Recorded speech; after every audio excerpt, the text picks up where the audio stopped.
নমস্কার বন্ধুরা, বৃষ্টিতে সবাই কেমন আছো? আজকে চলে এসেছি আমি এই সুন্দর বৃষ্টি ওয়েদারে খিচুড়ি রান্না করব বলে।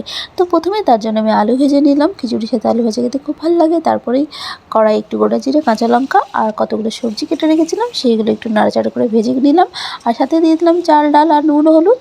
ব্যাস একদম সহজ উপায়ে বানাচ্ছি। টমেটো আমি দেবো না এতে। আর লাস্টে দিয়ে দিলাম গরম জল। গরম জল দিয়েই একটু ঢেকে রেখেছিলাম। ব্যাস একদম গ্রেভি মতো হয়ে গেছে। লাস্টে দিয়ে দিলাম ধনেপাতা আর 1 চামচ ঘি। আমার খিচুড়ি কমপ্লিট। তো শুধু খিচুড়ি তো ভালো লাগবে না আলু ভাজা দিয়ে, তাই জন্য বানাচ্ছি একটু বেগুন কেটে রেখেছিলাম সুন্দর লম্বা লম্বা করে। আর প্রথমেই তেল গরম হয়ে গেছে, তাই পাঁপড় ভেজে রেখে দিলাম। আর এদিকে বেসন আর সুজি আর চালের গুঁড়ো দিয়ে একটু একটা ব্যাটার বানিয়ে রেখেছিলাম, সেটা দিয়ে একদম লাল লাল করে আমি ভেজে নিলাম বেগুনিগুলো। তো দেখুন সুন্দর হয়ে গেছে আমার দুপুরের খাবার, একদম টেস্টি আর সহজ উপায়ে।